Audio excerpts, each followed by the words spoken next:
Have you ever wondered, what if the health advice we have trusted for years is actually what has been quietly making us weaker? I used to think I knew exactly how to stay healthy as I aged, eat less fat, avoid coffee, exercise every single day, and never take a nap. But the older I got, the more I realized my body did not agree with those so-called rules. I felt exhausted, my sleep quality declined, my memory faded, and my heart raced faster after every workout. Then one day, during a routine checkup, my doctor looked at my test results and froze. My blood pressure was perfect, my memory scores were sharp, and my cholesterol levels were impressive, even though I had been doing the exact opposite of what he had advised me 20 years earlier. He even laughed and said, "Maybe I should have you teach my other patients how to live like this." The truth is, many of the golden rules passed down from the previous generation are now outdated. Modern science is showing that several habits once labeled as bad, like taking naps, drinking whole milk, enjoying coffee, or skipping a few workout days each week, are actually powerful ways to protect the heart, sharpen the mind, and extend your lifespan. If you still believe that pushing yourself harder is the only way to stay healthy, stay with me until the end of this video. I am going to share 4 simple but misunderstood habits that science has redeemed, and one of them might just be the key to staying strong, alert, and full of life well into your 70s and beyond. Habit 1. The power of the afternoon nap. If there is one thing I used to feel guilty about my whole life, it was taking a nap after lunch. Growing up, I thought only tired or elderly people needed naps. In America, the hustle culture treats constant busyness as a badge of honor. If you rest in the middle of the day, people assume you are lazy. But now, after more than 80 years of life and decades of experimenting with different health habits, I can say with certainty, taking a nap is one of the smartest things you can do for long-term health and longevity. Modern life has taught us that constant productivity equals success. We sip coffee to power through the afternoon slump, keep working past midday, and end the day completely drained. Seniors are no exception. Many refuse to nap because they fear it means they are getting old, or that napping will ruin their nighttime sleep. That belief keeps them trapped in a cycle of stress, poor focus, and constant fatigue without understanding why. The reality is the complete opposite. Researchers at Harvard Medical School followed thousands of adults over 65 for several years and discovered that those who took a short nap of 30 to 60 minutes every day had a 37% lower risk of heart disease compared to those who never napped. That is not coincidence. Napping helps regulate heart rhythm, lowers blood pressure, and gives the cardiovascular system a vital reset in the middle of the day, something no medication can truly replicate. Another study from the National Institute on Aging found that afternoon naps act as a natural cognitive booster. Older adults who napped regularly performed better on memory reaction time and decision-making tests. In other words, a 45-minute nap can leave your brain as sharp and focused as if it had just borrowed a few extra years of youth. So why does this happen? It all starts with the body's natural circadian rhythm, our built-in biological clock. Around midday to early afternoon, the body's core temperature and alertness naturally dip. That is your body's way of saying, "Hey, it is time to rest." Fighting this biological signal with caffeine or sheer willpower only strains your heart and brain. When you force yourself to stay awake, your stress hormone levels, especially cortisol, rise, disrupting your body's recovery cycle and making it harder to fall into deep sleep at night. On the other hand, when you allow yourself to take a short nap of 30 to 60 minutes, your body enters a powerful recovery phase. Your heartbeat slows, your blood pressure drops, and your stress hormones balance out. Meanwhile, your brain processes what it learned during the morning, clears out unnecessary information, and strengthens important memories. You might not notice it, but every time you wake up from a nap, your brain has literally hit the reset button. I once met a woman named Estelle, 77 years old, from Charlotte. She told me she had resisted naps for years because she thought it meant she was getting old. But when her energy started fading and her mood became unpredictable, she decided to try a 45-minute nap each day following her doctor's suggestion. The results were astonishing. Within a few weeks, the foggy feeling in her afternoons disappeared, her blood pressure stabilized, and she felt calmer and more patient with her grandchildren. She smiled and said, "I wish I had learned this 20 years earlier." The truth is that napping is not a luxury, it is a biological necessity, especially as we age. When we are young, our bodies can rebalance more easily. But after 60, our nervous and cardiovascular systems lose flexibility.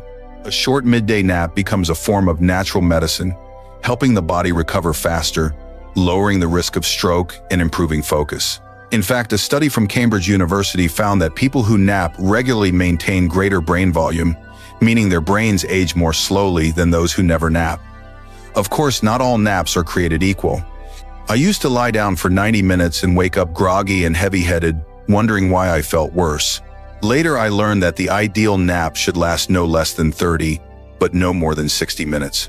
Shorter than that, and your body does not have time to recharge.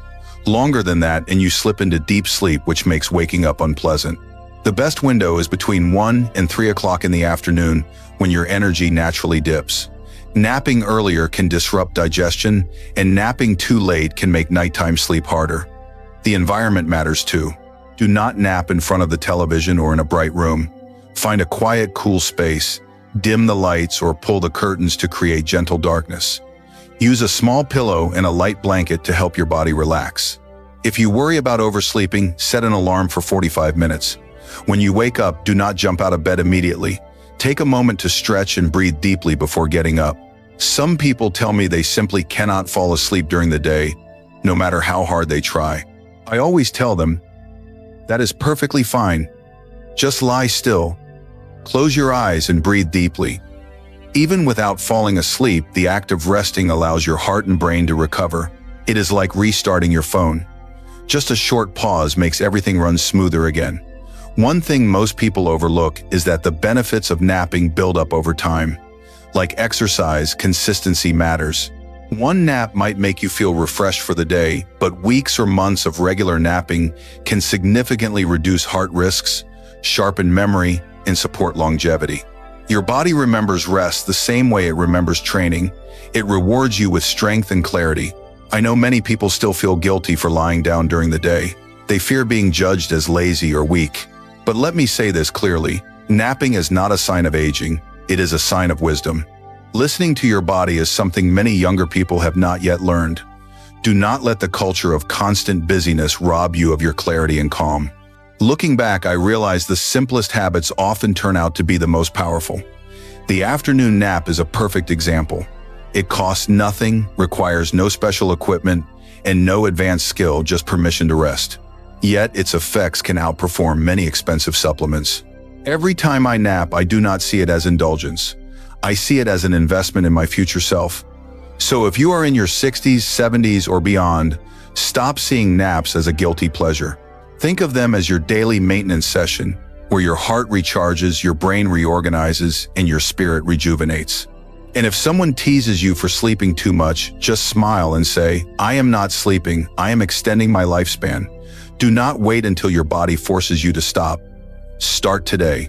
Give yourself 30 minutes of peace each afternoon, and you will witness what science has already proven and what I have personally lived. Health, clarity, and joy can be reborn in a single nap. So the next time your body whispers that it needs rest, do not fight it. Lie down, close your eyes, and let nature's medicine do its job. A nap does not slow you down. It is the pit stop that keeps you running stronger and longer on the road of life. Habit 2. Embrace real fat. I have to admit something. I have been drinking whole milk for more than 10 years and I am as healthy as ever. In fact, my checkup results surprised my doctor so much that he asked me twice, "Are you serious? You still drink whole milk every day?" I smiled and said, "Yes, and I have never felt better." I belong to a generation that lived through the era when people feared fat like poison. In the 1980s, the low-fat everything wave swept across the United States. Newspapers, television, and even doctors told us to cut every fatty food, butter, cheese, and of course whole milk. Everyone believed fat was the culprit behind heart disease, obesity, and stroke. Millions of people switched to skim milk, fat-free, yogurt, and margarine with scientific-sounding names. We thought we were protecting our hearts, but in reality we were flooding our bodies with sugar and additives. When food producers remove the natural fat from food, they have to add something back to keep the flavor. That something is refined sugar and artificial ingredients. The result is that the generation who believed eat less fat to live longer has faced more type 2 diabetes, higher cholesterol, and greater obesity than ever. It is ironic that the low-fat movement paved the way for a metabolic health crisis in the United States, and we are the ones paying the price. Science has now spoken clearly. A large 15-year study from Tufts University, following more than 3,000 older adults, found that those who regularly consumed whole milk and full-fat dairy products had a 42% lower risk of type 2 diabetes compared with people who only use low-fat dairy. That is right, the very fat we were taught to fear turns out to help stabilize blood sugar and keep energy steady. At Harvard, scientists have also confirmed that the natural fat in dairy plays a crucial role in absorbing fat-soluble vitamins, such as vitamins A, D, E, and K, nutrients essential for immunity, bone and joint health, and especially the brain. When you remove the fat, your body cannot properly absorb those vitamins, which makes so-called healthy eating meaningless. I once met an elderly gentleman named Terrence in St. Louis. For 30 years, he stayed loyal to skim milk and sugar-free yogurt because he believed that was the key to a strong heart. Yet he was always hungry, his blood sugar swung up and down, and he often felt tired. Then he decided to switch back to whole milk, real butter, and natural cheese. Within a few weeks, his blood sugar stabilized, his cravings dropped dramatically, and he told me, "For the first time in years, my body feels like it is working the way it should." Real fat is not the enemy. Your brain is made of more than 60% fat, and it needs high-quality fats to support memory, focus, and a steady mood. When you eat too little fat, you are asking your body to run on empty. The body compensates by cranking up cravings, especially for sugar and fast-digesting starches. That leads to eating more, gaining weight more easily, and feeling more fatigued. By contrast, natural fats keep you full longer, help stabilize blood sugar and curb hunger in a natural way. If you eat breakfast with whole milk and eggs instead of bread and orange juice, you will notice the difference right away. No more mid-morning hunger, no urge to reach for sweets, and a smooth, steady energy until the afternoon. That is why many modern nutrition experts recommend that older adults eat the right fats instead of avoiding fat. Here is another surprising truth. People who follow low-fat diets often absorb fewer fat-soluble vitamins, which leaves them prone to weaker bones, dry skin, poor vision, and even memory issues. Meanwhile, those who maintain a moderate intake of natural fats tend to have more stable hormones, better mood, and lower risk of chronic disease. Natural fats in milk, butter, and cheese are not just fuel.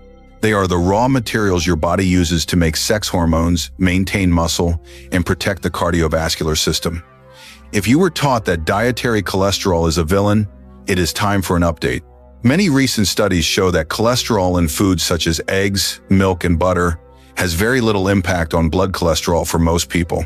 The real culprits behind rising blood lipids and inflamed arteries are sugar and refined starch. So if you have been avoiding butter but eating low-fat cookies, you have been fighting the wrong enemy. So what is the smart choice? Start by replacing everything low-fat in your refrigerator with the real thing. Choose whole milk instead of skim milk. Choose plain Greek yogurt instead of the sugary 0% fat kind. Choose real butter instead of margarine, and choose natural cheese instead of diet. Cheese made from industrial oils. You do not need to worry about the calorie number. Natural fats help you feel satisfied, which helps you eat less and maintain a healthy weight in a natural way. This is not an invitation to eat recklessly. It is a reminder to go back to real food. Our ancestors used whole milk, butter, and cheese for thousands of years without epidemics of obesity or diabetes. It was only when we became afraid of real food and put our trust in cleverly engineered products that public health began to slide. The human body was never designed to process chemicals. It was built to digest natural food.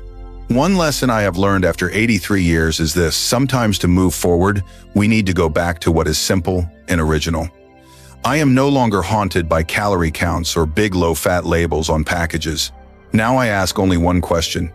Would my grandparents recognize this? If the answer is yes, I know my body can trust it.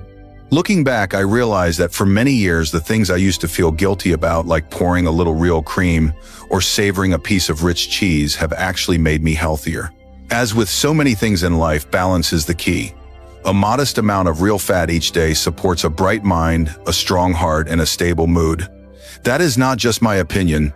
Hundreds of studies point in the same direction, and I am living proof of it.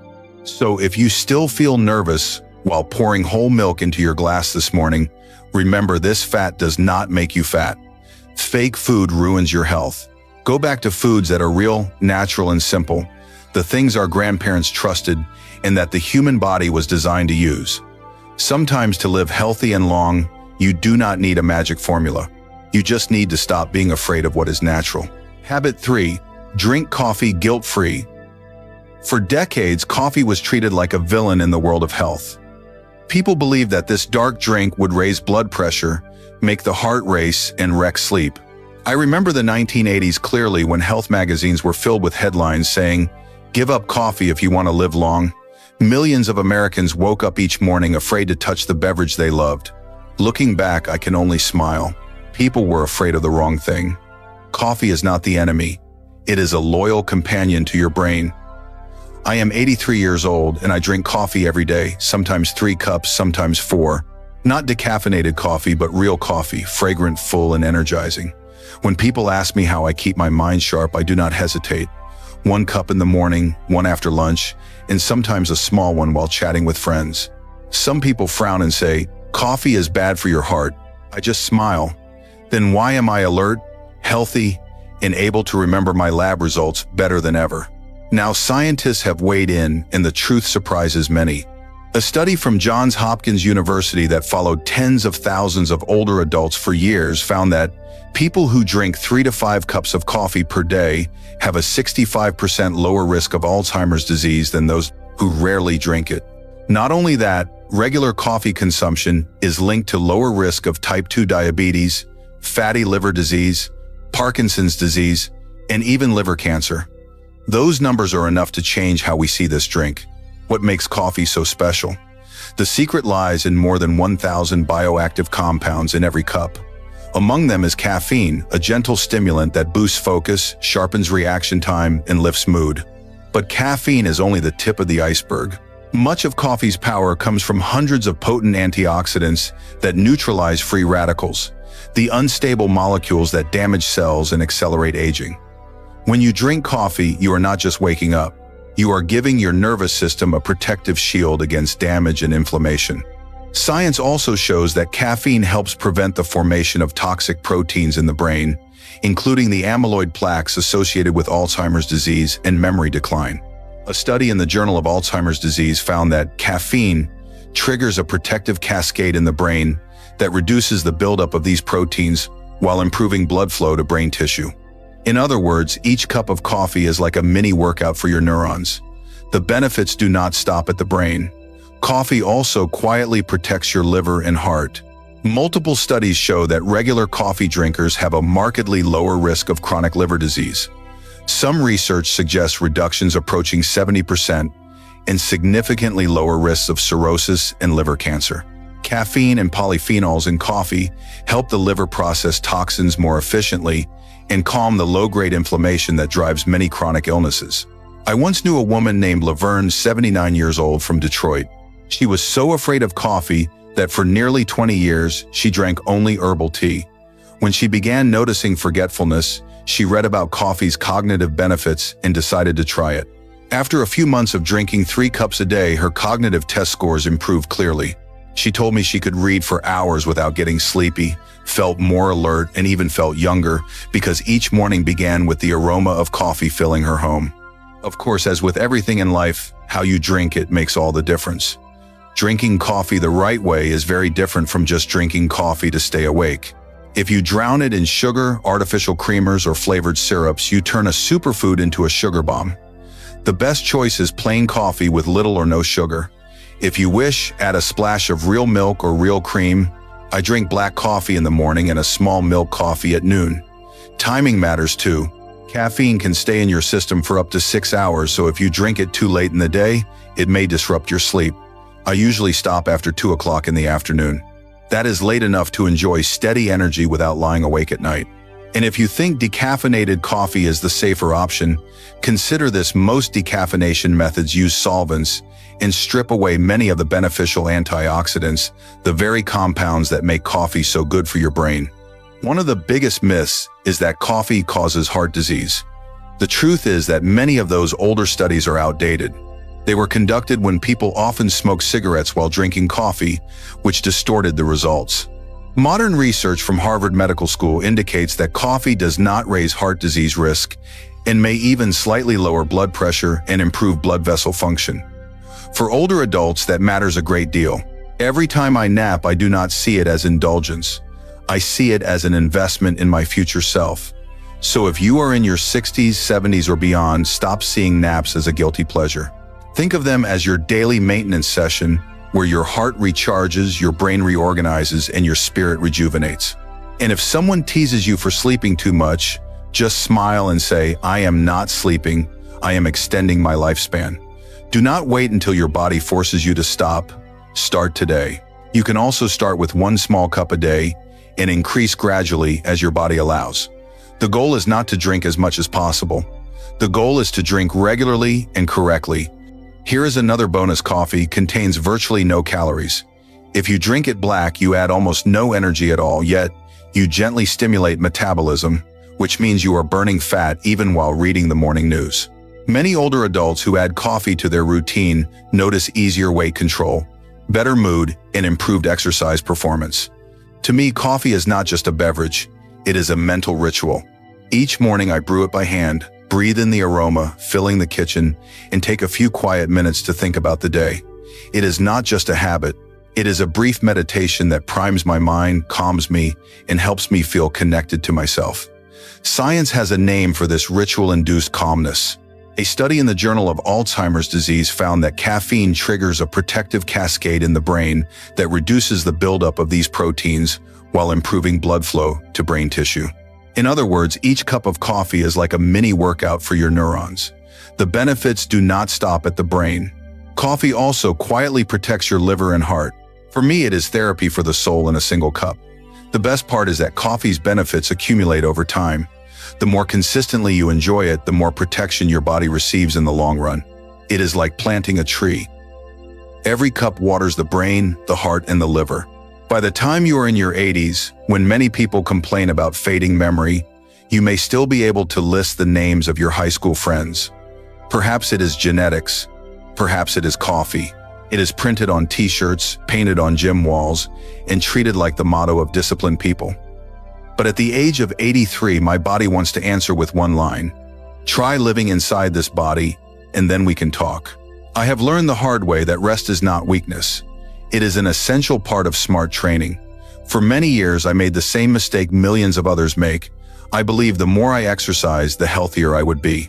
Another study from the National Institute on Aging found that afternoon naps act as a natural cognitive booster.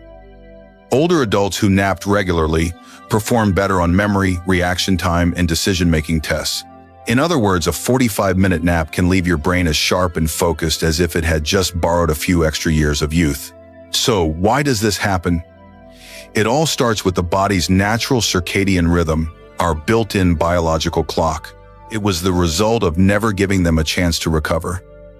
After that, I began reading the latest medical research on exercise for older adults, and what I discovered stunned me. According to research from the Mayo Clinic, people over 65 who train 4 to 5 sessions per week with 2 to 3 complete rest days in between actually maintain muscle strength, bone density, and balance better than people who train 7 days a week. Every morning I forced myself to train, never missing a session. I thought that if I took a day off, my body would become lazy, my muscles would shrink, and old age would win. Instead of getting stronger, I became constantly tired, my knees ached, and sleepless nights piled up. Each time I stood up, my back creaked as if it were saying, "Enough." I would not listen until one day I slipped in the bathroom because my legs were simply too fatigued. It was not weakness. The result is chronic joint inflammation, loss of muscle, a weakened immune system, and something few people recognize: mental burnout. A geriatric physician once told me, "An older body is like a classic car. You can drive it every day, but if you do not change the oil and service it on schedule, it will wear out faster than any other car." I find that to be exactly right. When you are young, you can train 6 or 7 days in a row and bounce back. After 60, cellular regeneration slows down, hormone levels drop, and joints and ligaments lose elasticity. Daily training does not make you stronger. It forces your body to grind just to keep up. Research from the National Institute on Aging shows that muscle protein synthesis through the process of building and repairing muscle peaks during the 24 to 48 hours after a workout, not while you are exercising. That means if you train today and rest tomorrow, your body is still growing stronger. If you push it again before that process finishes, you do not just rob yourself of gains, you work against yourself. It is not only muscles that need rest, your nervous system needs it too. When you train without breaks, cortisol, the stress hormone, stays elevated, keeping your body in a constant state of alert. You may struggle to sleep, feel your heart racing, and carry a heavy mind. I have been there. My body was exhausted, but my mind could not settle. I lay down and my heart still pounded as if I had just climbed a hill. That is when I understood that rest is not only for physical repair, it is also for bringing the nervous system back into balance. Harvey, a 75-year-old friend of mine in Omaha, used to be a true fitness addict. He trained every day, running in the morning, cycling in the afternoon, lifting weights at night. He believed rest meant laziness. Then his body began to push back, aching joints, shrinking muscles, and worst of all, a loss of joy in training. A physical therapist urged him to try 3 rest days a week. He was afraid at first, but after just 2 months, the results amazed him. The pain disappeared, his strength improved, and he slept more deeply than ever. He told me, "I never imagined the secret to getting stronger was to train less." After changing my mindset, I adjusted my own routine. Now I train 4 or 5 days a week, focusing on gentle work, brisk walks, mobility, and stretching, resistance bands, or restorative yoga. On the other 2 or 3 days, I rest completely. No training, no chasing calories. I call them maintenance days. I still move lightly, tending the garden, strolling slowly around the block, or simply reading a book. The most important shift is that I let my body set the rhythm. If I wake up feeling sluggish, I no longer force myself to get the workout done. I treat that feeling as a signal that my body needs recovery. And you know what? When I listen instead of pushing, I am stronger, I sleep better, and each workout is far more productive. Rest days help me rediscover the feeling of wanting to train, something I had lost when I was overtraining. My sleep has improved dramatically as well. When you overtrain, the sympathetic nervous system stays switched on, and you toss and turn all night. When you give your body enough recovery, it can drop into deep sleep where growth hormone is released, the hormone that repairs tissue, renews cells, and preserves vitality. I know that in a world that worships grind and relentless effort, saying take a break sounds like heresy. The truth is that smart effort is what keeps you going for the long run, not blind effort. You can train 7 days a week for a year and then be sidelined for 3 months with an injury. Or you can train 4 to 5 days a week for 10 years and remain limber and full of energy. I choose the second path. Science has a name for this supercompensation. When the body rests properly, it does not just recover, it rebounds stronger than before. If you refuse to rest, your system gradually declines like a battery that is constantly on the charger but never unplugged. Eventually, it becomes dull and fails. I want you to remember, this rest is not quitting. It is a strategy.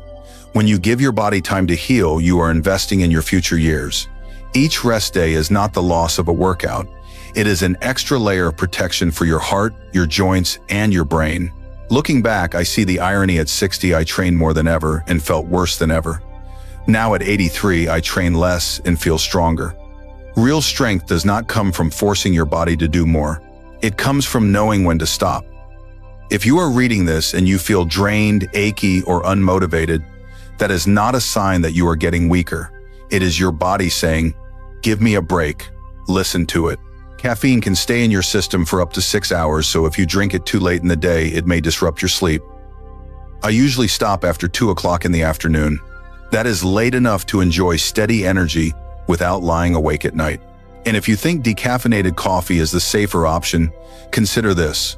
Most decaffeination methods use solvents and strip away many of the beneficial antioxidants, the very compounds that make coffee so good for your brain.